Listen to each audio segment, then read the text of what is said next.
scary holiday house shenanigans. So this scary story that happened to me on a vacation to Aubenas in France. So the year is 2016 and I think it was September.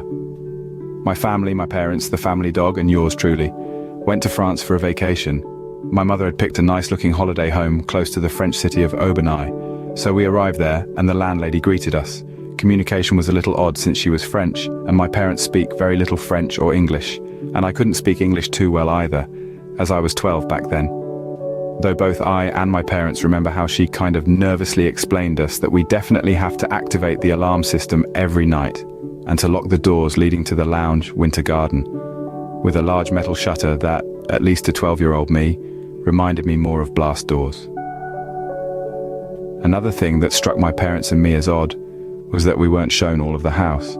So with my dad and I being curious, we tried to look around some more and found some odd shit. There were 2 upstairs bedrooms and 1 on ground level. The bedroom on ground level was normal apart from the window not closing properly, but the upstairs bedrooms were kind of odd. One of them had 5 or 6 beds, of which none of them faced each other. We shrugged it off as the beds being arranged in odd ways.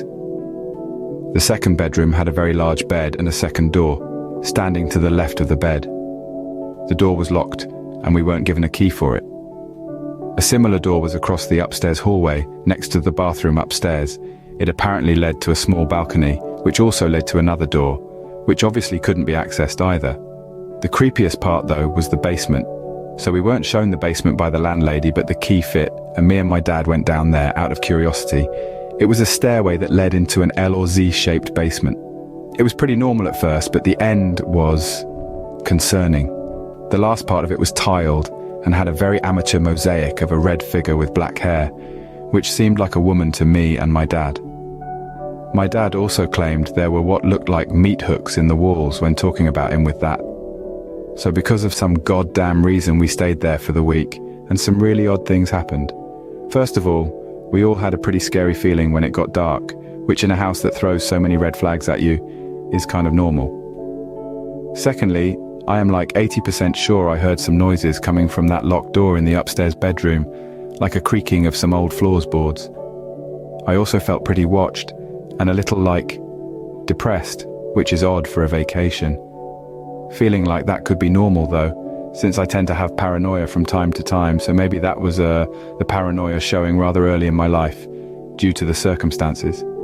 Lastly, and this was the most scary thing that happened, our dog, an English Labrador Retriever, who is usually the most chilled creature on earth, had what basically boils down to the dog version of a panic attack in the middle of the night.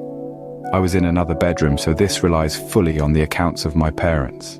So basically, our dog started to wail and seemed extremely scared in the middle of the night, waking up my parents. He seemed terrified and kept howling and wailing for around 2 hours, refusing to go back to sleep before finally coming down. I can confirm that this dog never reacted to anything like that. No fear of fireworks, no fear of water, no fear of loud noises, nothing. We stayed there the whole week, but were glad when we left. I still dream of the house and get shivers running down my spine when thinking about it.